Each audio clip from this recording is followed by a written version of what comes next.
These accidents occur because of reckless driving most of the time, Mr. Speaker, where a driver can clearly see that this is an area that has been marked a maximum speed limit of 50, but you find people doing 80 and upwards of 100. There's a pedestrian crossing, but people zoom past it as if nothing is happening. And so Senator Murkomen gave the country an assurance, Mr. Speaker, that by use of technology which is easily available in the country, if you go through all our highways, Mombasa Road, the road going to the western part of the country, Thika Road, as well as all these major places where there are accidents, Mr. Speaker, is that there are cameras already available, which police most of the time use. But unfortunately, we have never been able to use the said cameras to deter bad driving.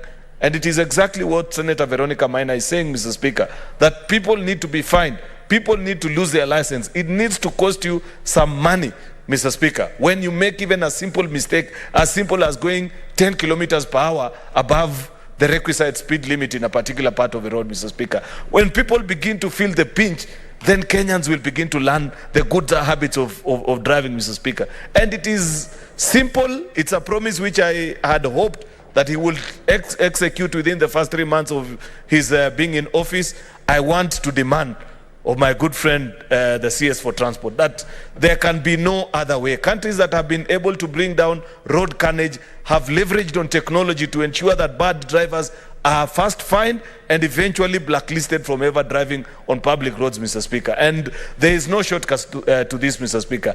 Until people begin to pay for their sins, they will not stop this bad habit of reckless driving, Mr. Speaker. We can put the bums, we can put all this infrastructure that you are talking about, but unless and until, Mr. Speaker, we eventually crack the whip on bad drivers, Mr. Speaker, unfortunately, we shall continue to see the kind of results that we are seeing, which are really heartbreaking, Mr. Speaker. That in this day and age, when you leave for your workplace, you're not assured whether the roads that you're using are actually safe for use, Mr. Speaker.